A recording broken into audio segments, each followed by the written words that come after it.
You're listening to the Joyful Practice for Women Lawyers podcast, episode 239. Welcome to the Joyful Practice for Women Lawyers podcast.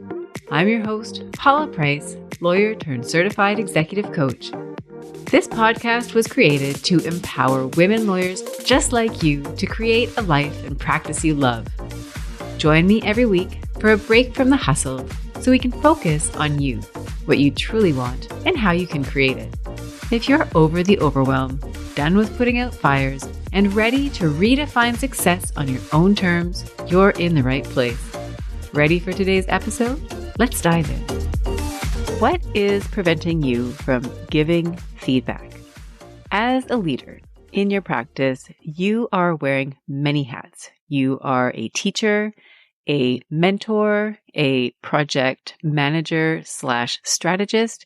And while wearing those hats, you are working with team members and delegating work and receiving work that you have delegated. And part of that involves giving feedback. And what you might find is that the feedback process is one where you know you want to make some changes. You want to do more of it. You want to be more effective in the feedback that you're giving, but maybe you're wondering how you can do that.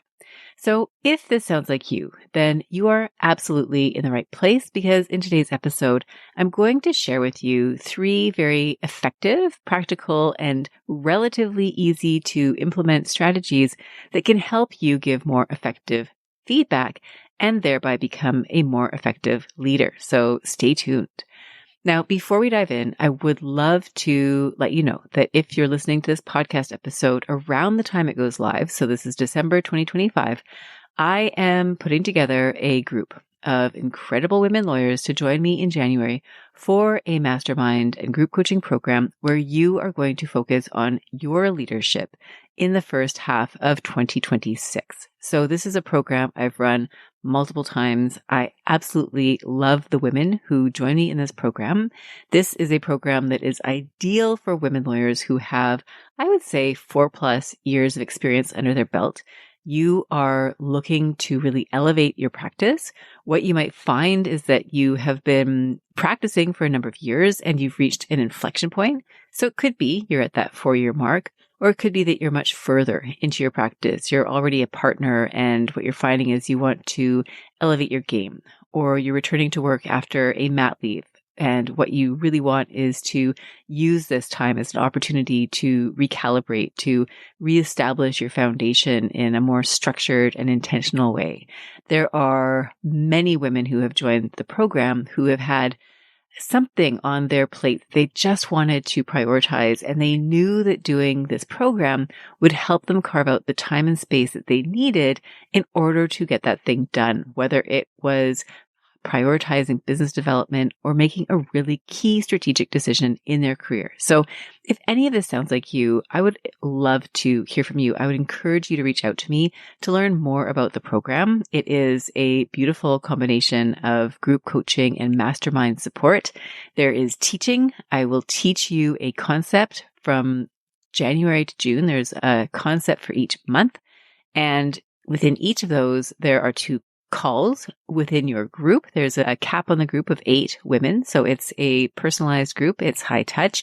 You will get the chance to work alongside other high performers who have similar perspectives, similar, not necessarily the substance of the goals, but your approach to those goals. And in addition to this group container, so you have an instruction call each month, you have a coaching call each month. And over the course of the program, we have 2 private coaching calls where you and I work independently to focus on your goals and your specific strategies. That container overall is what will help give you structure, accountability, and support as you move through the first half of 2026. So if that's something that resonates with you, please do reach out to me. We dive deep into goal setting. We talk about your identity as a leader. We talk about the obstacles that stand in the way and how to overcome those obstacles. We talk about confidence, how to build that unshakable confidence, even when you're going first, even when the outcome is uncertain. We talk about boundaries and delegation. So very aligned with today's topic, how to really build your team, how to set boundaries so that you can focus on what's most essential. And we talk about sustainable success, how you bring all these together in order to create a practice where you're growing on an upward trend and you're not burning yourself out in the process. So if that sounds like something that appeals to you, by all means, do reach out. I would love to connect with you and we can talk about whether that's a good fit for you. So back to the topic today, which is that art of giving feedback, right? The art, the science of giving feedback, and how you can do that in order to become a more effective leader.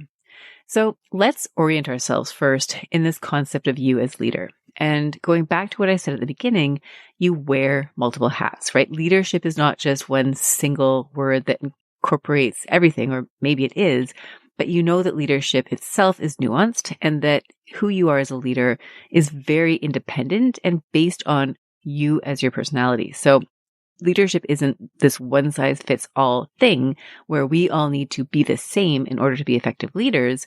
To the contrary, your most effective style of leadership is one that is designed based on your strengths, your goals, your values, who you are, your experience. And so we want to leverage all of that when we think about the various roles you play as a leader and the way that you execute those roles. So some of the roles that you might find yourself playing, we talked about teacher. So as somebody who delegates, as a more senior lawyer delegating to a more junior lawyer, you might find there's an element of teaching, right? You're teaching steps in a procedure. You're teaching about the law. You're teaching what steps would go next in terms of a file management perspective. So you are teaching what is effectively a skill to somebody who is more junior than you. You might be teaching your assistant what it is that you need to see happen in a particular situation, right? Here's a letter. Here's who we're sending it to. Here's how, we need to structure it, etc. Now, in addition to a teacher hat, you're probably also wearing a mentorship hat. And the way that I think of mentorship that's a little bit different from teaching is that teaching really speaks to things that are either correct or incorrect. If you want to take a view where we're teasing out the elements of each of these hats. Whereas a mentor hat, in my view, is actually more nuanced, right? It's those gray areas. And as lawyers, this is a really important area because the gray area isn't something that you're necessarily going to find in a textbook, right? When you go on AI or when you go into you dust off the old books. If people are still using books for research, I used to use them. You crack them open, you actually flip physical pages. What you might find there is the black letter law. You will not find as often this more nuanced mentorship. So as a mentor, that's where you're kind of in the gray zone. But what you're basically doing there is you are sharing your skill of exercising judgment, which you will know if you have practiced for any length of time, that your judgment is something that you're really developing over time. What you bring to the table as a first-year call is very different from what you bring to the table as a 30-year call. That 30-year call lawyer, you are bringing an element of discretion and experience that is nuanced. And so when you are mentoring from that perspective, what you're sharing with the person to whom you are giving feedback isn't necessarily, here's how you do it right and here's how you do it wrong.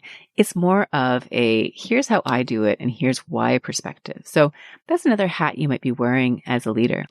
And then finally, we talked about that strategist, the project manager, the aspect of leadership, which is about capacity and building your team and building your team's performance.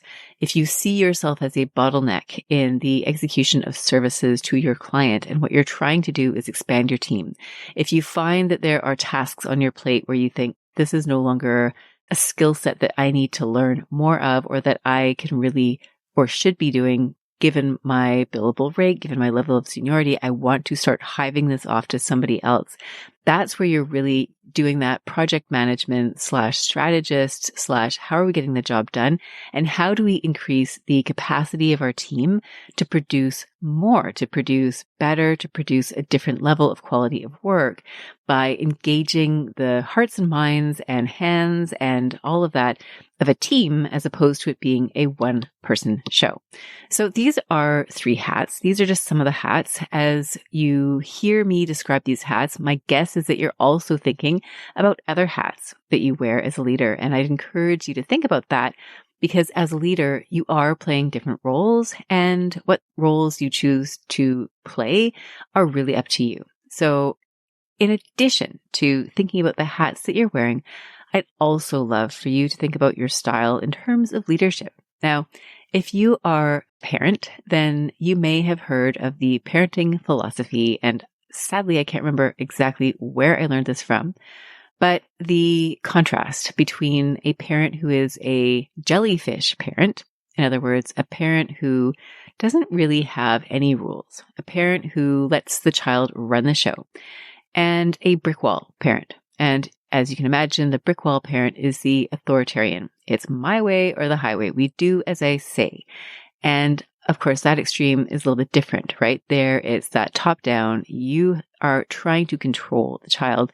And if you look at one extreme or the other, each of them is going to have a few drawbacks. In the jellyfish case, children tend to feel unsettled. They don't know what the boundaries are. They may act out in order to test where those boundaries actually are. And if you're in that other model with the brick wall, then what you might find is that the children are operating out of fear.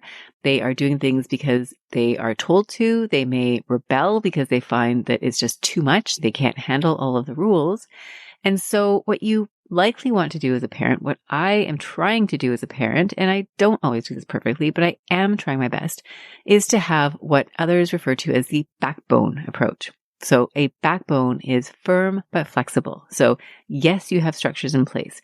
Yes, there are certain rules. Yes, there are the hard line limits, right? There's certain boundaries that are must-haves. There are other boundaries that are nice-to-haves.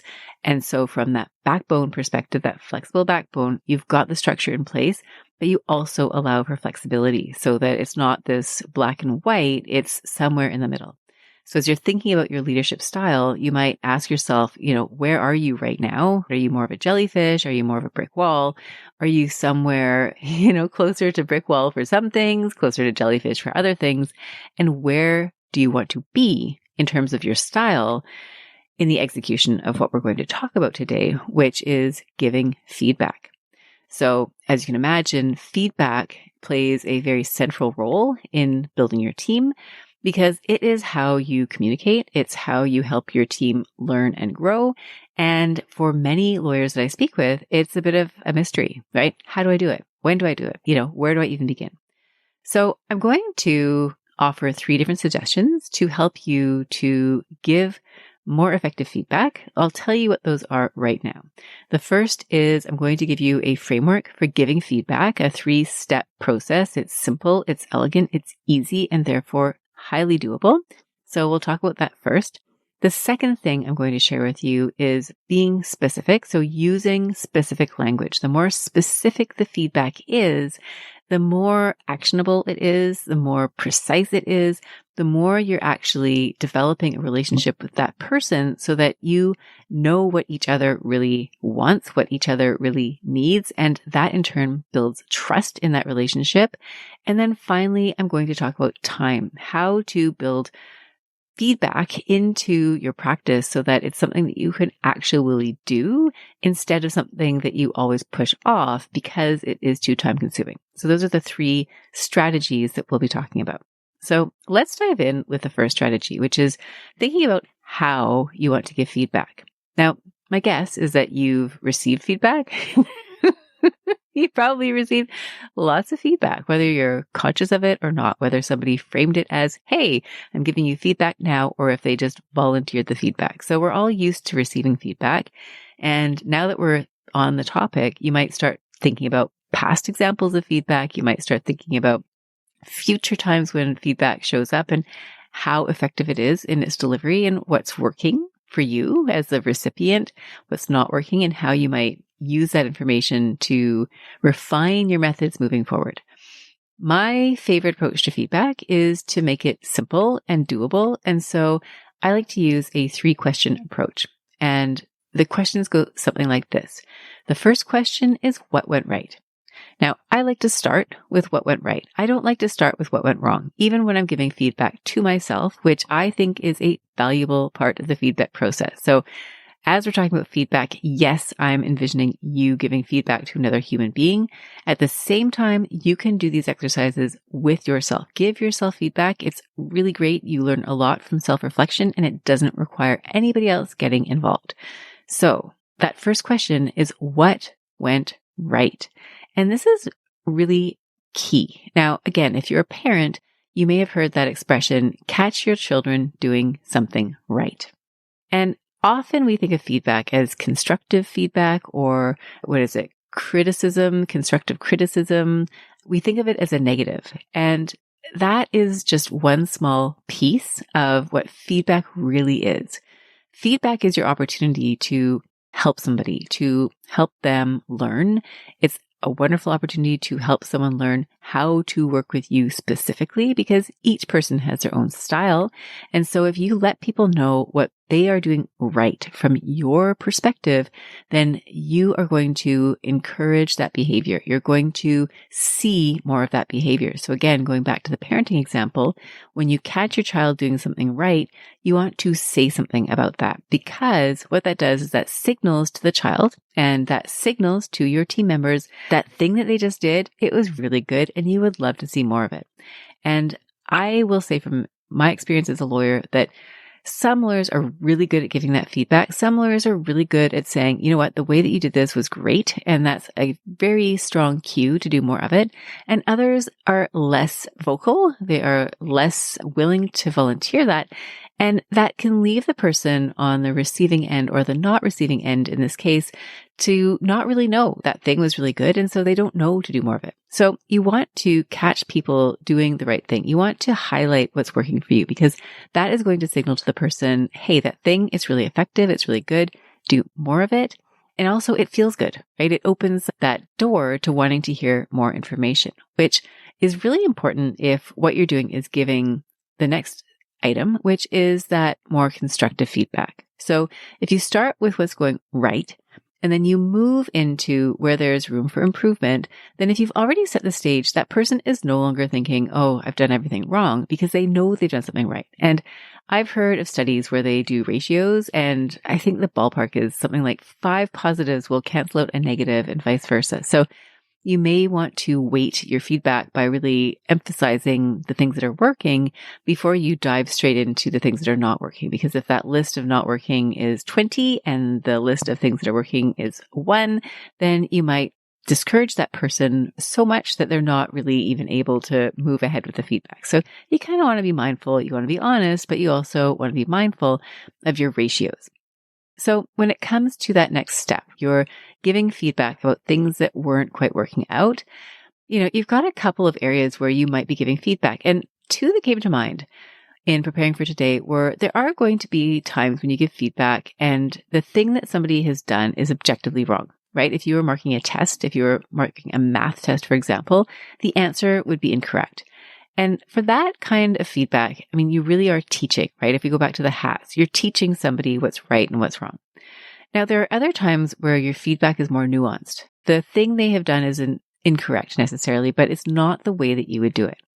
And that is more in the nature of mentorship as far as I'm concerned. I think that's more of an exercise of judgment rather than an exercise of right or wrong. So if we go into more specific examples of what that might look like, if you've got a lawyer who you've assigned work to and they come back and maybe there's a procedural step that they missed, that would be a mistake. And you're teaching them, well, listen, next time you do this, here's a step we need to do this, right? Now, hopefully you're not coming across too many mistakes, but if you are, then you're wanting to give that feedback and you're also going to want to support that person in not making that mistake again, right? Were they going too fast? Were they not paying attention? Were they genuinely missing that information? Was there something they needed? So you want to be drawing attention to the things that need to be fixed as a matter of just being objectively incorrect, and we need to switch it moving forward. And then you're also going to find things where it's more of a nuanced thing, right? Technically, there's not an error, but the way it's done isn't necessarily the way that you would do it. And if it's a project where it's going out under your name, whether it's just your name or jointly, it's not the way that you want to do it, then you probably want to address that as well. And maybe the way that you approach it is a little bit more delicate, right? What you've done here technically is correct. And the way that I like to do it is this way because I have found that's more effective or whatever. So maybe you're acknowledging that this is more your opinion as opposed to what is objectively right or wrong. But as somebody who's leading a team, as someone who is mentoring, you want to think about those nuances and how you want to approach them. Do you want to say something? Does it meet a certain threshold? And if so, how do you want to explain it? What's important about that? And I've got examples that I can think of where I really appreciated the feedback that I was given from lawyers who were more senior than me. So, for example, if I think about feedback on things that maybe were technical, that are almost in the nature of mentorship because it's so technical that it's almost judgment.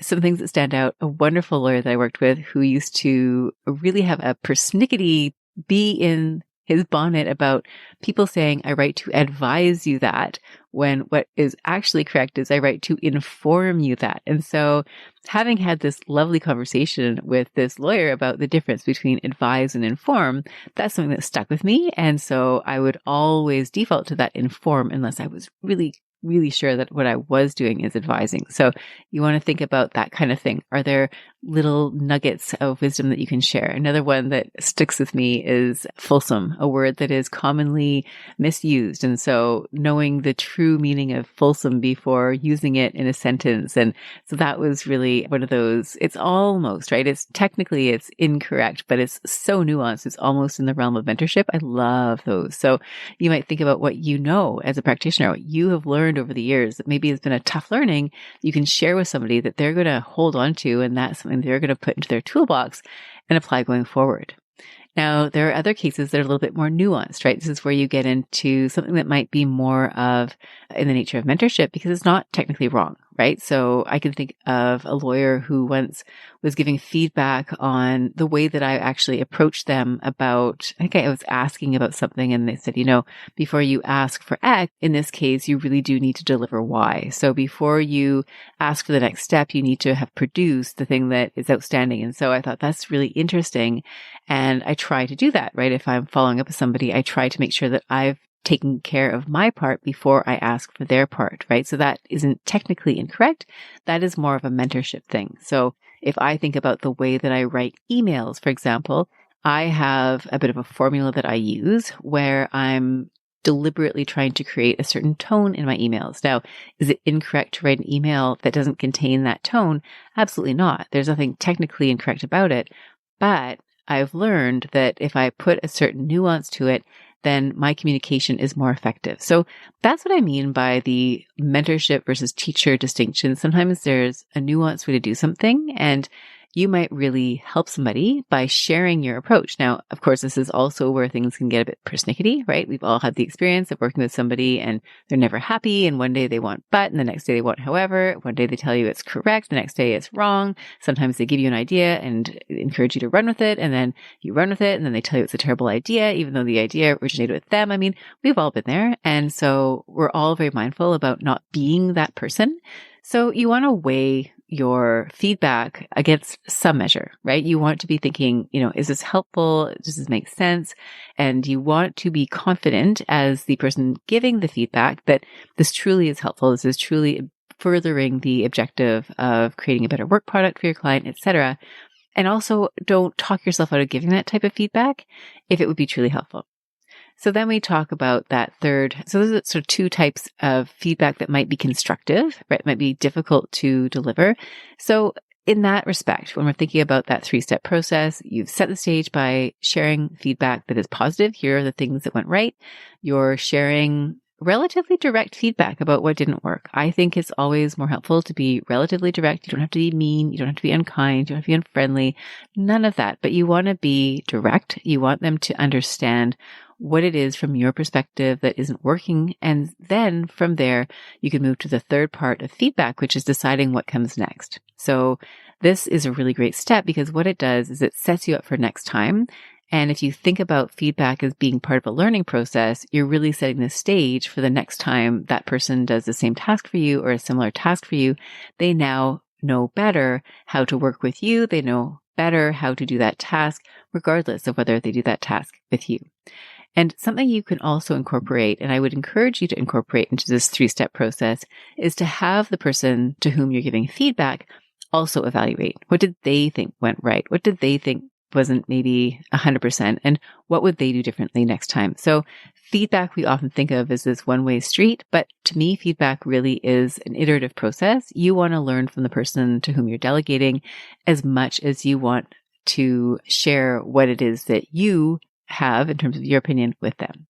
So that is the first strategy, is to use a very simple framework. 3 questions you can ask: what went right? What needs improvement, or where is the growing edge here? Where is the opportunity? All different ways of framing that second question. And then finally, that third question: what will we do going forward? What will be different? What will be the same? What comes next?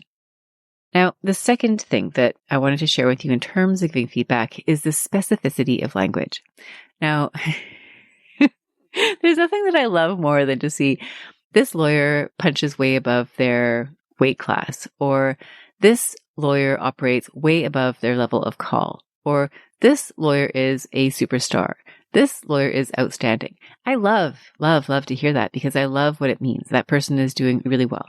But what I don't love is that I have no idea what they're talking about. That lack of specificity is confusing. It does not let that person know exactly what it is that they are doing right. And if you take the flip side of that, if you're saying, this lawyer is underperforming, that doesn't give much clarity either. So what I would love for you to think about when you're giving feedback is, how can you give the most specific, granular feedback possible so that person knows what is working and what isn't? So here I've got 3 suggestions in terms of how to increase the specificity of your language.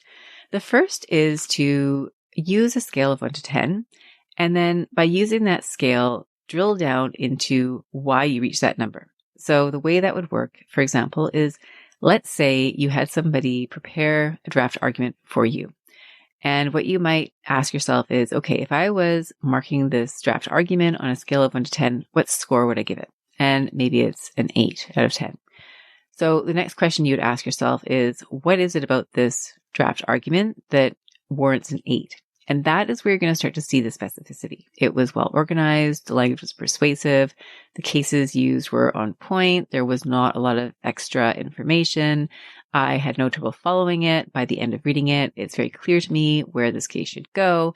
So that might be an 8, right? Granularity is what is going to give you feedback points, bullet points you can share with the person that you're giving feedback to. Now you might also say, okay, why did I not give it a 10? Like, what would it need in order to get to that next level? And maybe it's, well, the way that this is phrased, I think there could be a little bit more precision in the way it's crafted. Maybe the statement of conclusion, maybe I should put that at the top because that would really make it clear to the reader from the outset. Maybe it's tone, this tone is a little bit less elevated than what I would want to deliver when speaking to a judge, whatever it might be. But you want to think about what would be necessary. Now, your initial assessment, of course, you would want to think about those bullet points and then maybe reflect a little bit before you share them. But that's a way for you to start to identify some granular points, right? What is it that gets you to this level? What is it that is missing here that you can then communicate as feedback to the person that you are trying to help? Now, another way that you might think about this exercise is to have categories, right? If you're evaluating something and you know that there are certain criteria that you're looking for, you might break it down into those criteria and then say, okay, they're doing a really good job with X, Y, and Z. So if it's a written argument, for example, it might be organization is a criteria. The cases that are referred to is a criteria or criterion. So you're thinking about how you would break that down, the flow of the argument, the logical flow, whatever it is. You want to think, can you break it down into different topic areas for yourself in order for you to break down the specificity of the feedback being given? Now, the other thing that I recommend here is to focus on the process, not the person. So if you're giving feedback about the way that somebody has done something, you want to be careful that you're talking about the product itself and not the person. So, in some cases, maybe you do want to say something like, you are a good writer. So you're speaking to the person, not the process, which would be different from, this is really well written, right? This paper, this argument is really well written. You're looking at the paper, almost the process. Or you are a good writer. Now, that's great if you're giving feedback that person was probably going to like. If you're giving feedback that is the opposite, you're a bad writer, try to avoid doing that because you might give this person a blanket statement, right? You're not good at writing a memo. Well, that doesn't leave much for that person to work with. It's not very helpful and it's very discouraging. And probably that person is a perfectly decent writer. They just happen to have written a poor memo. So you want to make sure that you're distinguishing between the two when you're giving feedback. And then the third one here, and this is more of a don't than a do, is just to avoid being vague, right? If you catch yourself giving feedback and you think this is just too vague, just pause for a minute and think about how you can turn that into more specific language, because the more specific the language is, the more effective the feedback. And this really gets us into that point about where people shy away from giving feedback because they are worried about hurting people's feelings or being too picky. And what can happen there is that instead of giving that feedback, you don't give the feedback. And the work product that comes back doesn't meet your needs. It doesn't meet your expectations. And then you find yourself shying away from assigning work because you don't find it helpful, right? You're not getting what you need anyways. And so you might as well do it yourself. So by giving really precise language, by using precise feedback, by being very clear, you increase the chances that the person that you're working with will understand what's being asked for. They will bring their skill set up to what you need. And what that does over time is it develops a relationship of greater trust, right? When you know that you can hand something off to lawyer A and it's going to come back exactly the way that you need it, you develop trust with that person. They develop trust with you. They know what to expect. They're not being blindsided. You know what to expect. You're not being blindsided. So that communication, that clear communication, that precise communication is integral to creating that relationship of trust so that you have that team that you can rely on to get the work done the way that you want to get that work done. So finally, that brings us to the third hurdle, right? If we're thinking of our hurdles as being, I don't know how to approach this. I don't quite know what to say. When I ask for things, it never comes back the way that I want it. We've addressed those two challenges, but what about time? Where am I supposed to find the time to do this? And this is where I think you want to invite the possibility of contemporaneous feedback as much as possible into your practice. So if we use recording your time as an example, then we all know that contemporaneous recording of time is the most efficient way to do it. If you do a task and then you record your time right away, it's fresh in your mind, it's ready to hand, you don't have to think too much about it, you can just forget it and you can move on. Versus if you don't do that, let's say you think, okay, well, I'll just do it later. And let's say you put it off and it's not urgent. It's important, but it's not urgent until a few days later, a few weeks later, and it's time for the month end and you find yourself scrambling. And so you're scrambling to get all your time together. You can't remember what you did. You're having a hard time remembering the steps. It's taking forever. You're trying to recalculate the time and it's taking forever. It's really unpleasant and you are doing it because it's urgent. So you realize at that moment, I really should have done this ages ago.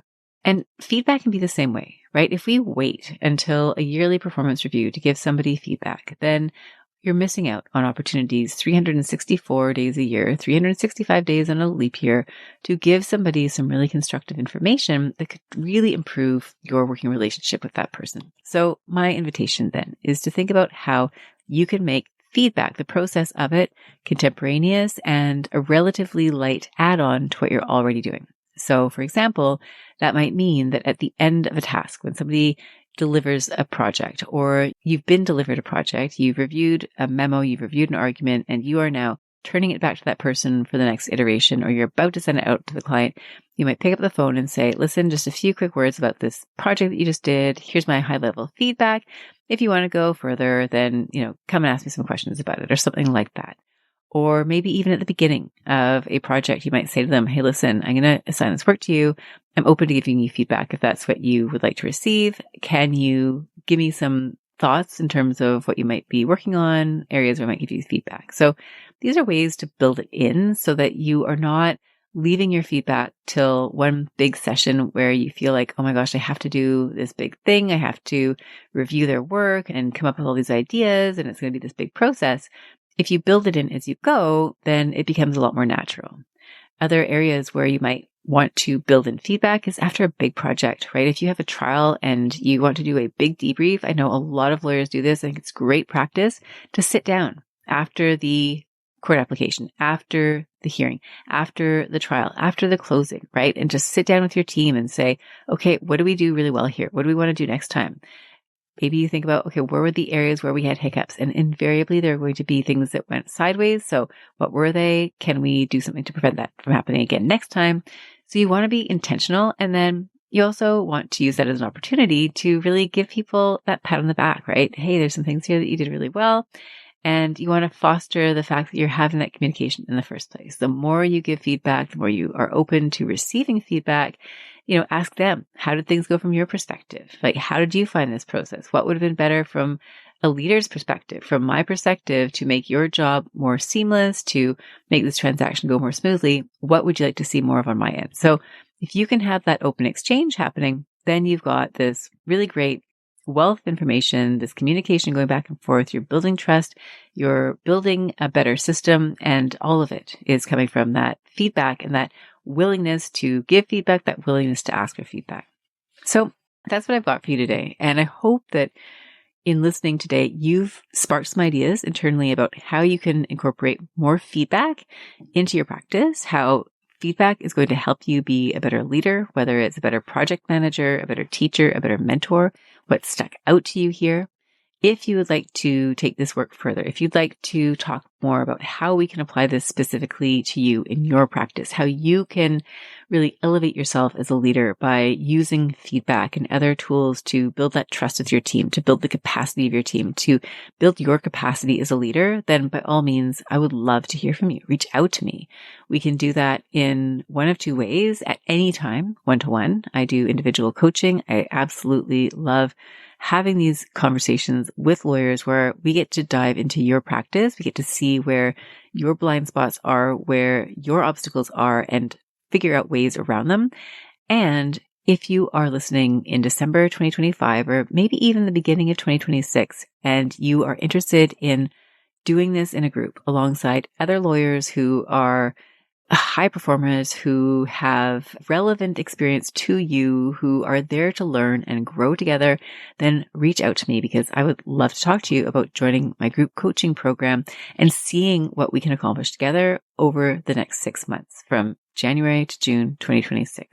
So with that, my dear friend, and I should add that there will be a link in the show notes to that program. If you want to learn more, you can go to the website of it and you can see if it's a program that you want to learn more about. So with that, I'm going to sign off. I'm going to say thank you so much for joining me here today.